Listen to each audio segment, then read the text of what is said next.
Bienvenue dans le podcast Impulsion, un podcast dédié au programme Impulsion porté par la Fabrique de la Danse. Ce programme d'accompagnement est à destination des chorégraphes qui souhaitent mettre en place des projets artistiques engagés auprès de jeunes en difficulté, des élèves du quartier politique des Amandiers, dans le 20e arrondissement, des personnes handicapées mais aussi des jeunes migrants. Aujourd'hui, nous sommes en présence d'Elisabeth Gall, qui est en résidence cette semaine à la Petite Fabrique pour développer son projet chorégraphique engagé. Alors Elisabeth, est-ce que tu pourrais te présenter artistiquement? Bah oui, bien sûr. Je m'appelle Elisabeth Gall, le nôtre, et j'ai eu ma formation en danse classique et contemporaine au Washington School of Ballet aux États-Unis.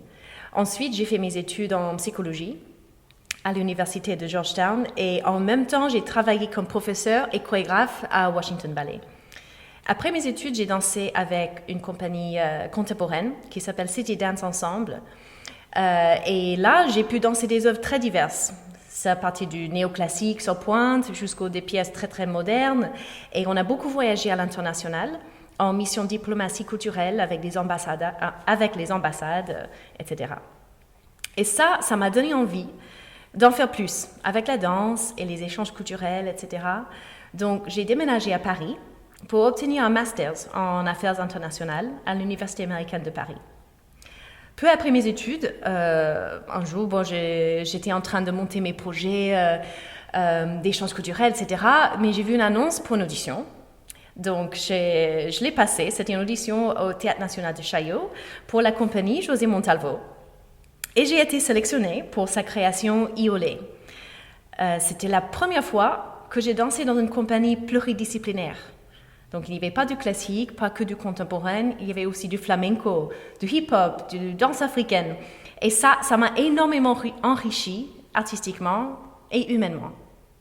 Ce sont des rencontres qui m'ont beaucoup touchée. Et ces artistes très divers, ça m'a énormément apporté, encore aujourd'hui. Et je danse encore pour la compagnie Montalvo et j'ai aussi monté ma compagnie, Elisabeth Gall, en 2018. Où l'un de mes objectifs, c'est de chercher des rencontres, d'échanges culturels à travers la danse et de créer des pièces qui partagent ma passion et mon amour pur pour la danse et pour la musique. Mon univers artistique est certes très basé dans ma formation classique, mais toutes ces expériences professionnelles et personnelles, internationales, j'accumule plein de choses avec des années et ça me fait évoluer et approfondir. Donc, je souhaite que mon regard artistique ne cessera jamais d'évoluer comme ça et de toujours découvrir des nouvelles frontières à traverser. Est-ce que tu pourrais nous dire ce que c'est pour toi d'être un artiste engagé? Pour moi, d'être un artiste engagé, ça veut dire de ne pas perdre la connexion entre l'entre-soi, entre le regard intérieur qu'on a vers notre art, vers notre pratique, et de chercher à toujours rayonner, en fait. Nous, on peut être artiste et rester dans notre bulle, des fois. On peut rester un peu entre nous, entre les grands théâtres, entre les grandes écoles. Et je trouve d'être engagé, c'est de faire tout ça, et pas que, et d'aller au-delà. Et c'est très facile et ça veut pas dire une seule chose. Il y a tellement de manières de définir d'être engagé. Et ça dépend aussi où on est situé. Il y a des gens peut-être qui sont beaucoup plus proches ou parallèles à des populations qui ont moins d'habitude d'aller au théâtre. Et donc l'approche se fera très naturellement, très facilement. D'autres, peut-être il faut chercher un petit peu, ou il faut juste tout simplement de vivre leur vie d'artiste où ils sont. Parce que déjà, juste de vivre de notre métier, c'est déjà un engagement et c'est déjà un témoignage artistique. Pourquoi tu as voulu t'engager dans le programme Impulsion? Quand la Fabrique de la Danse m'a proposé de faire partie du programme Impulsion, j'ai dit oui sans hésitation. Parce que le programme me semblait de bien structurer des envies que j'avais déjà commencé à mettre en place dans ma compagnie.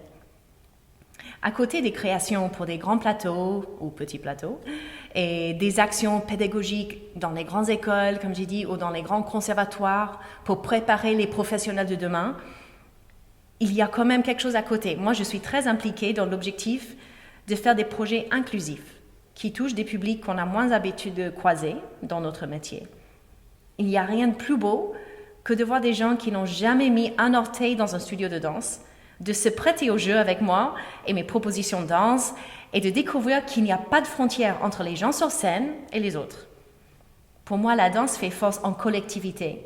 Et avec ce programme Impulsion, c'est mon objectif principal, de faire danser des gens, de les surprendre, de leur faire se dépasser des préjugés, des timidités, des barrières, tout simplement de trouver de la joie par la danse. Est-ce que tu as des projets de création avec les jeunes du programme Impulsion ? Donc, dans le programme Impulsion, j'ai un peu deux volets, si on peut dire. J'ai un projet pédagogique avec des jeunes de l'école des Amandiers. Je travaille avec des classes de CE1 et de CP. Et on a travaillé des mini-créations, pas forcément pour une restitution publique, mais des pistes de création qu'on travaille progressivement. Et c'est un peu autour de ma création, ma dernière création solo, qui s'appelle Tico Tico, où je danse avec une fleur. Donc, j'ai pris une dizaine de fleurs et je les ramène avec moi pour chaque atelier. Et on fait danser nos fleurs. Donc, c'est une manière un peu mini et un peu sur une population beaucoup plus jeune. Mais en fait, c'est drôle de leur faire la même démarche créative et artistique que moi, j'ai fait moi-même en créant mon solo. Donc, on écoute la musique, on répond avec l'émotion que ça nous provoque et on travaille avec notre fleur. Donc, moi, je me régale de les voir se prêter au jeu et de faire danser ces fleurs. Des fois, ils font des choses que moi, j'aurais jamais imaginé faire et c'est très, très, très amusant, très, très gratifiant. Donc, ça, c'est un projet de création qu'on va montrer à leurs parents et aussi entre classes. On va faire une restitution entre classes. Donc ça, c'est le projet de jeunes avec l'école des Amandiers. Et j'ai un deuxième projet chez le programme Impulsion. C'est basé sur mon projet de bénévolat que je fais avec l'association Jésuites Réfugiés Service, avec qui je bénévole depuis 7 ans. Je donne des ateliers de danse pour des bénévoles, mais aussi des réfugiés, des demandeurs d'asile qui habitent à Paris. Donc, dans le cadre de l'impulsion, du programme Impulsion, ça m'a permis d'aller un peu plus loin dans un projet de création que j'ai jamais fait avec JRS, Jésuites Réfugiés Service. J'ai jamais fait un projet de création avec ces jeunes. C'était plutôt ponctuel et plutôt, il n'y avait pas vraiment de suivi. Donc là, je me suis engagée de faire un projet avec un suivi et avec un objectif final de présenter un petit extrait lors du Festival d'Impulsion qui aura lieu à l'Institut suédois le 2 et 3 juillet. Donc, c'est une création amateur avec un groupe mixte. Il y a des danseurs amateurs que je vois dans les cours techniques et dans les stages que je fais à la Fabrique de la danse, aussi avec les participants de JRS. Donc, cette création, j'ai hâte de vous le présenter le dimanche 3 juillet pendant le festival Impulsion. Est-ce que tu pourrais partager avec nous tes moteurs et tes motivations de travail ? Quand je réfléchis à cette question, mes moteurs, quel est le moteur de mon travail, ma motivation de travailler ? Franchement, pour moi, ça revient à quelque chose de très simple. Pour moi, de travailler et de gagner ma vie de ma passion de la danse, pour moi, c'est vital. Danser, c'est donner de la couleur à la vie. Moi, j'ai déjà tenté d'autres métiers. J'ai fait un parcours pré-médecine, j'ai travaillé dans des musées comme scientifique, j'ai travaillé dans plein de boîtes différentes, des choses qui n'avaient rien à voir avec la danse, mais ça ne m'a pas comblée, ça ne m'a pas rendue vraiment heureuse avec une grande H. Pour moi, il n'y a pas de salaire comparable à la richesse de vivre par ce qu'on aime faire. Donc, tout court, le moteur, la motivation pour travailler, c'est que c'est fondamental de danser, de créer, transmettre, apprendre et partager pour vivre la vie pleinement et à fond.